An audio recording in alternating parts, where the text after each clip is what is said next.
Hello, good morning, good afternoon, good evening. The great thing about an asynchronous course, it could be any time of the day. If you're like me, it might be 1 or 2 o'clock in the morning. Clearly, it's daytime. I'd like to welcome you to OISE Learning. This is 2026 summer, and this is a new iteration of the course. So this is the very first time that this particular platform, this particular design, this particular pretty much everything has been put together for you. So I would encourage you that if you are working through something and it doesn't make a lot of sense, feel free to send me a quick email message, especially if you get there early so I can fix that problem or clarify those instructions for everybody else. I want to take a moment to just kind of navigate through the site. I know that for many of us who are not familiar with Quarkus, that sometimes this is a point of frustration because it's a new environment. You know how to open a car door, you know how to open up a front door of a house, but sometimes when people put this little screen on there with a black box and nothing lights up, and you've never seen it before, it's a little bit challenging at the beginning. And with a little bit of help, it makes it super, super simple. So as I scroll through this course, you'll notice that the landing page here, it indicates that all three of our biology, chemistry, and physics are loaded together. We have 18 teachers together, teacher learners. And so even though you will specifically be earning your bio, your chem, and your physics, you will be doing a lot of the leadership together. And then when you're asked to do something that's very specific to your discipline, that's when you'll break up into one of the three. On the site here, you'll notice that there's these 8 chiclets, these 8 buttons, and the one that you should start with is the one that says start here. So I scroll down, I see start here, I click on it, and I'll see several links. The course navigation will give you a little bit of information like I'm doing right now on how to navigate the course.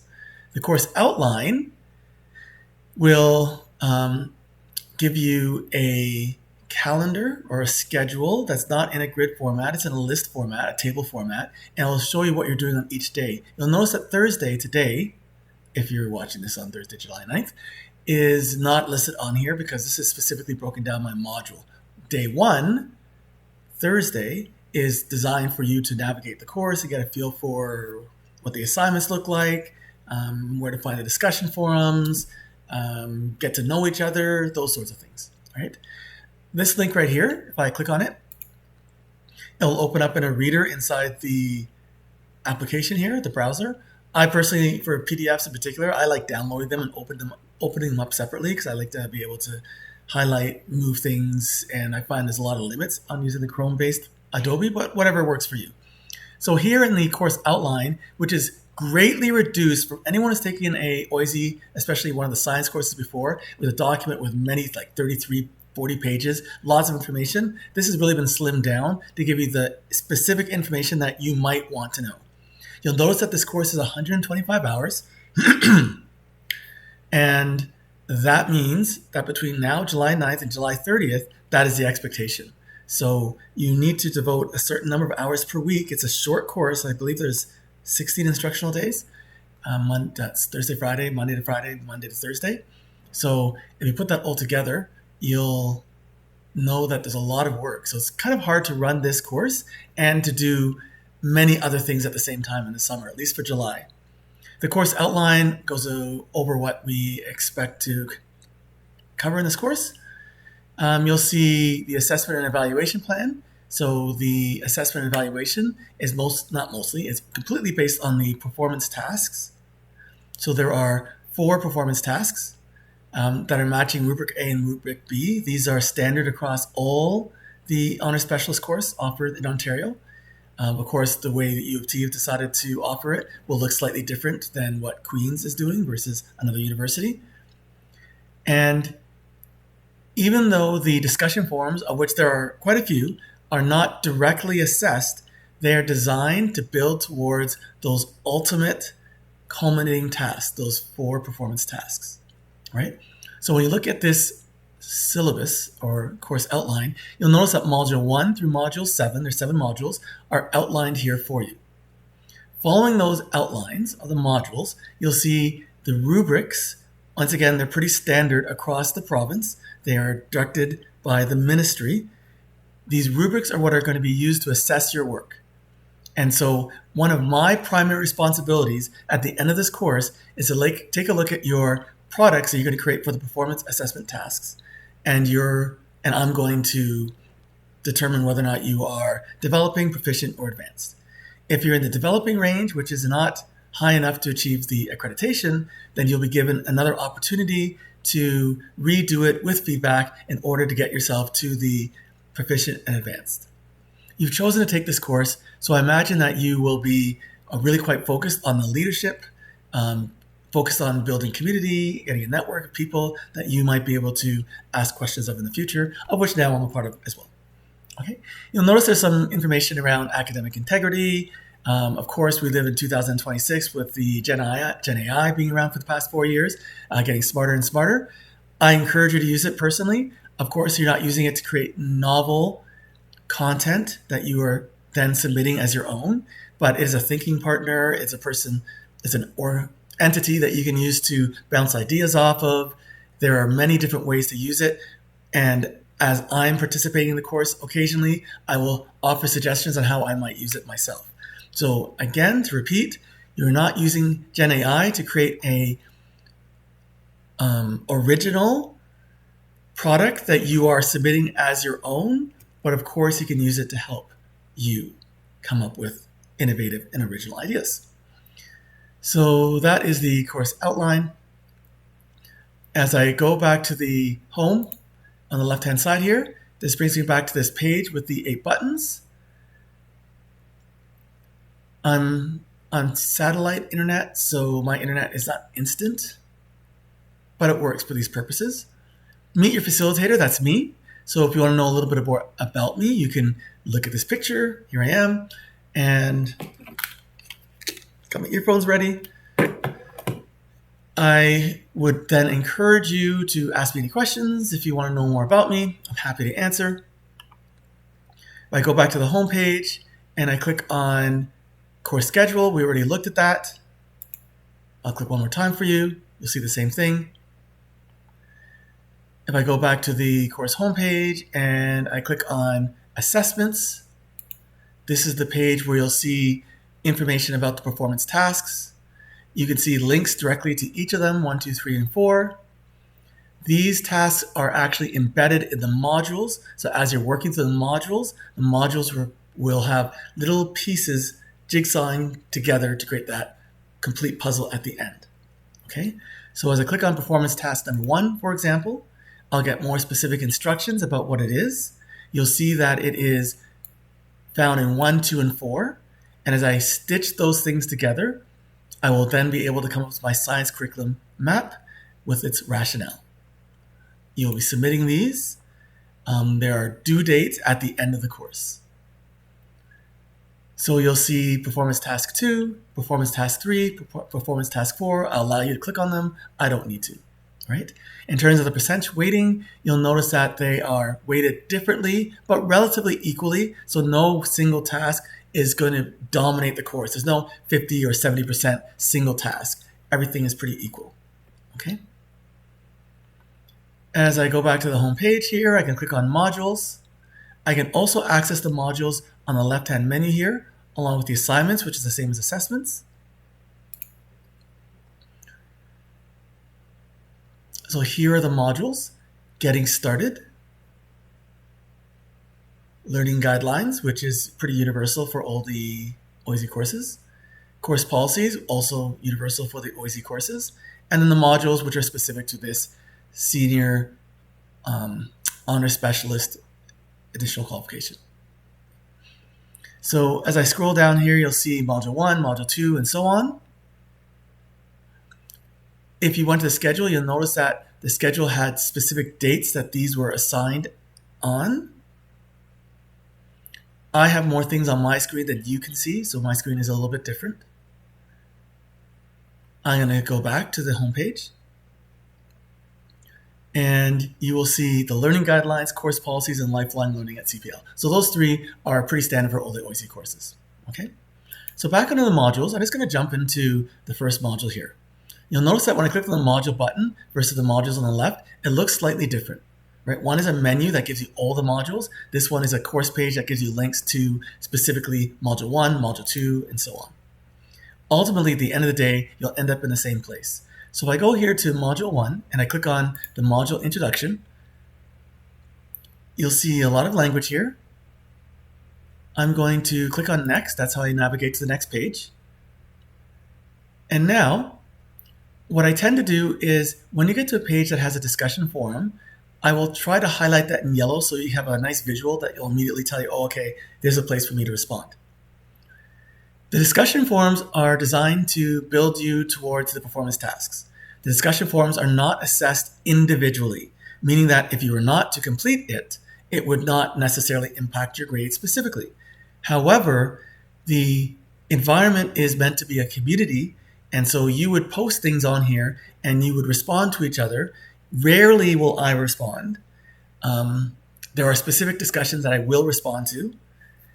And as you are assisting each other, building your knowledge, building your capacity for leadership, you will then be able to use that information as part of the data to create the products that you'll be assessed on at the end of the course.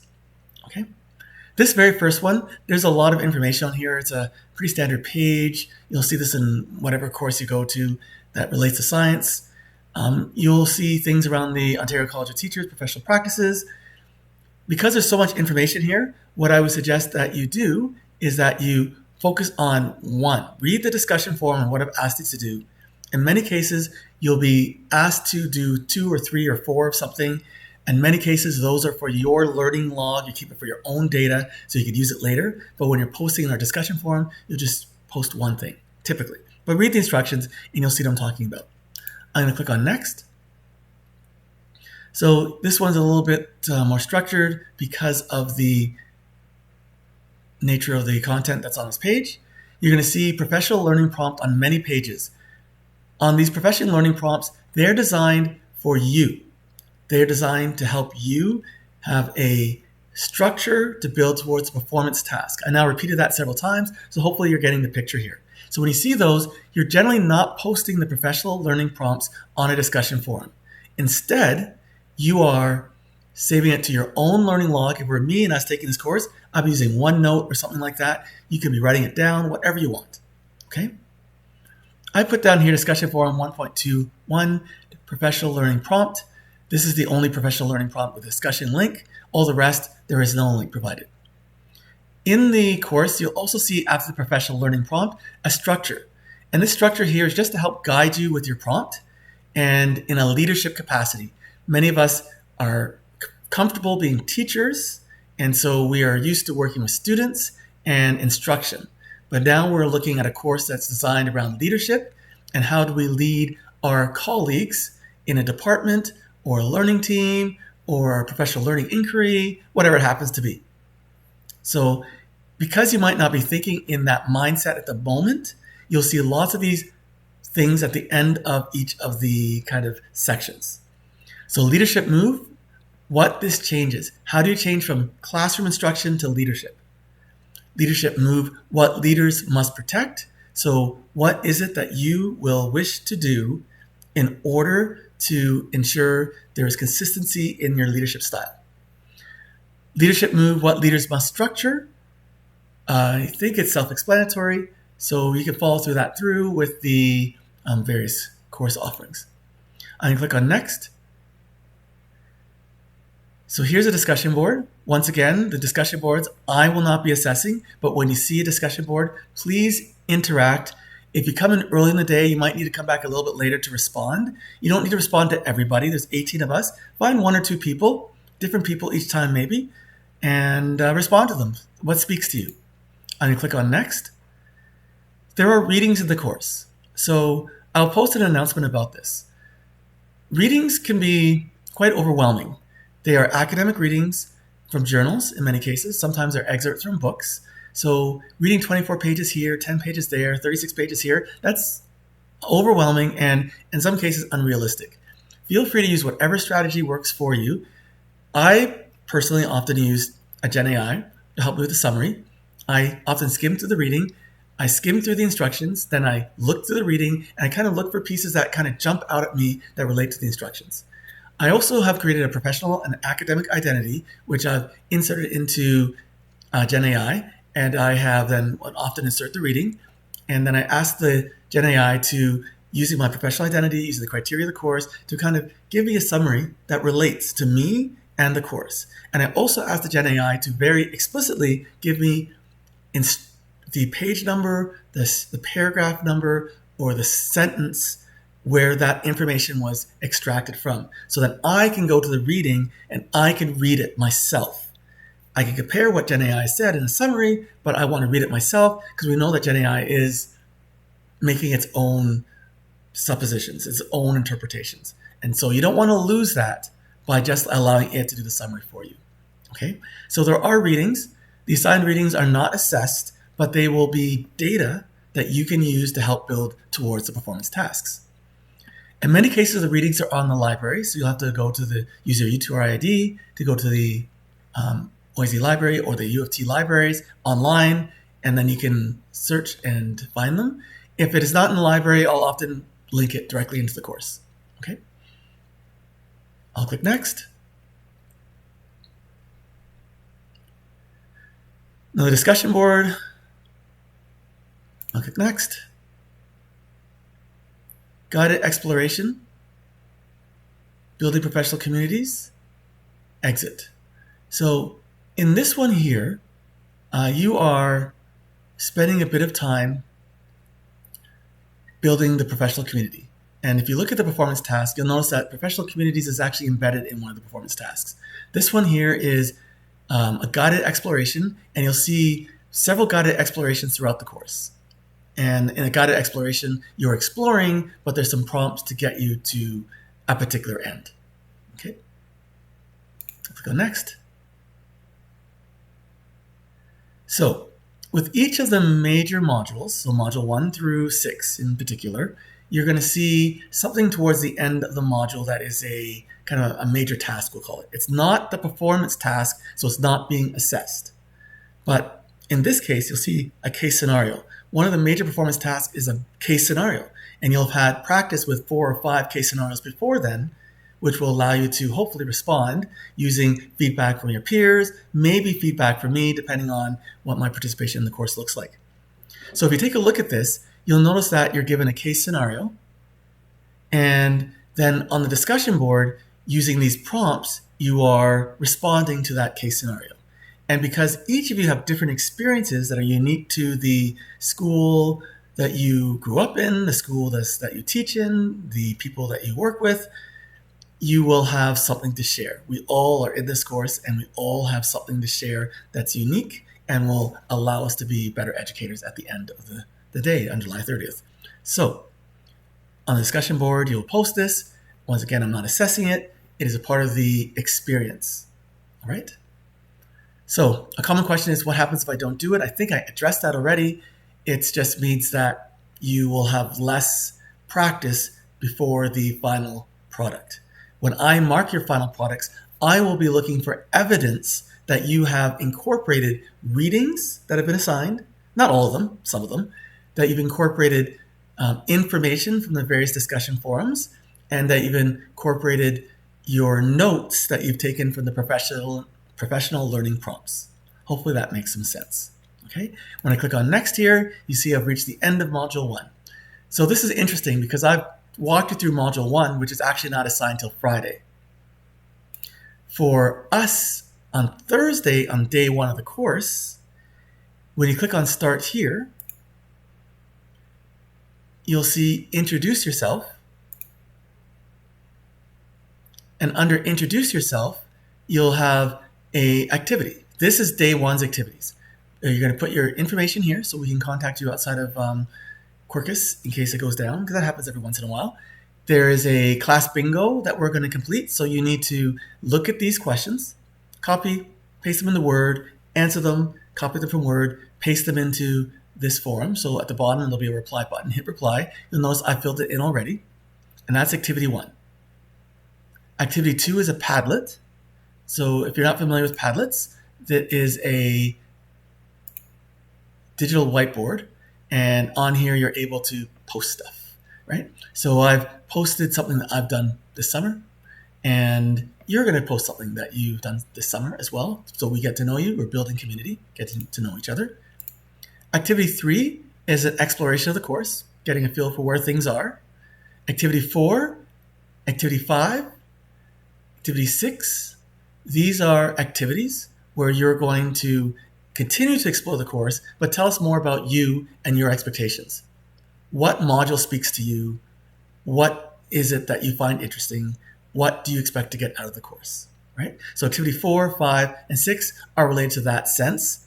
And you'll notice that there's a link for discussion, day one discussion, day one discussion, day one discussion. Activities 4, 5, and 6 are all posted on the same discussion forum, which is actually different from activity 1's discussion forum. Activity 1 is a class bingo. You're posting on that twice. One of your answers to these questions, to your completed discussion forum and your completed bingo card. Activity 2 is outside of Quarkus. Activity 3 is just exploration. Activity 4, 5, and 6 are on a different discussion forum.